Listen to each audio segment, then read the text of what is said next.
We had our market getting off to a pretty positive start this morning, extending those gains as we head into the afternoon. And that's despite weaker futures this morning and also a weaker picture on Wall Street last night and in Asia this morning. Correct, Stephen. We saw the US softer last night, and then we saw more earthquake, more tremors coming through in Japan with sizes of 6. So really setting the tone for this morning. We are, however, seeing it rebounding. We saw it rebound 300 points in the last half an hour, and that we're getting some kind of indication that the S&P is looking to open at a little bit stronger this afternoon.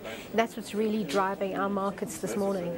Do you think this is really all about bargain hunting? Because we did see some shares sold off quite heavily over the past week or so. So do you think investors are just coming in and nibbling at the bottom here? Correct, Stephen. Stocks are very cheap when we look at where we were trading in January highs, and that's really what's driving, and possibly some investors who entered the market yesterday, perhaps closing or just really maintaining their positions. But we're expecting that there's a little bit of bargain hunting happening today. Well, just picking out a couple of those stocks, we had Naspers and Richemont both up very nicely yesterday. Naspers up over 5%. This is a share that was sold off towards the end of last week due to those profit concerns at Tencent over in China. Correct, Stephen. That stock has had a massive run from 407. It's come back down. We thought it was cheap at 385. However, it did come back lower. And at 366, we were trading around those levels today. The stock really is cheap compared to its competitors. And really, we are seeing some investors coming up and really supporting that share. We saw that yesterday. How about Richemont then, trading just below 40 Rand at this stage? This is a share that sold off last week, really due to concerns about Japanese consumers who are a big part of the customer base for Richemont. Do you think Richemont's looking cheap at all at below 40 Rand? Below 40 Rand, seem definitely. They have been doing well, and we saw their sales numbers coming through. And there's still strong sales numbers, especially out of the US, and they're also benefiting from a weaker US dollar. So they have come back, and definitely below 40, a good buy at these levels. Tell us about the retailers then, because of the top 5 shares on the top 40 today, 4 of those are retailers. We have Pick and Pay up nicely, Truworths, ShopRite, also Massmart. Massmart, though, sold off yesterday on disappointment about the postponement of those competition tribunal hearings. Correct, Stephen.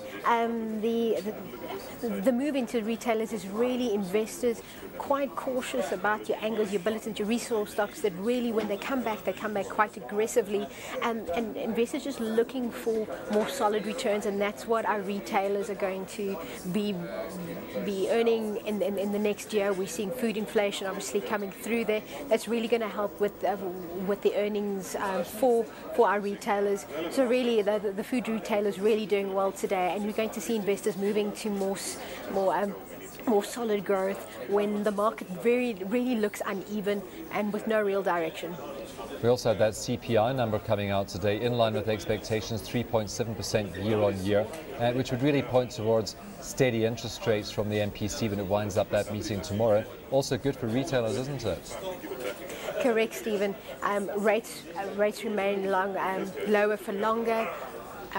Continued disposable income that will still be available, and that really consumers will still be able to spend in the short term, possibly for the end of the year, depending on your view on whether we're going to get an interest rate before the end of before year end, but still really supporting those retail numbers.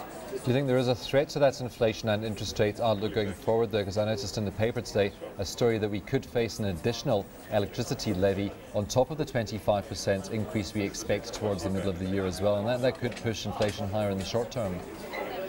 I think there has been a concern about inflation really rearing its head with the amount of disposable income, but we have seen discretionary spend really falling away in the last quarter, and consumers still under pressure. We saw the retail sales numbers really coming back in January, so the risk, however, is not in the short term.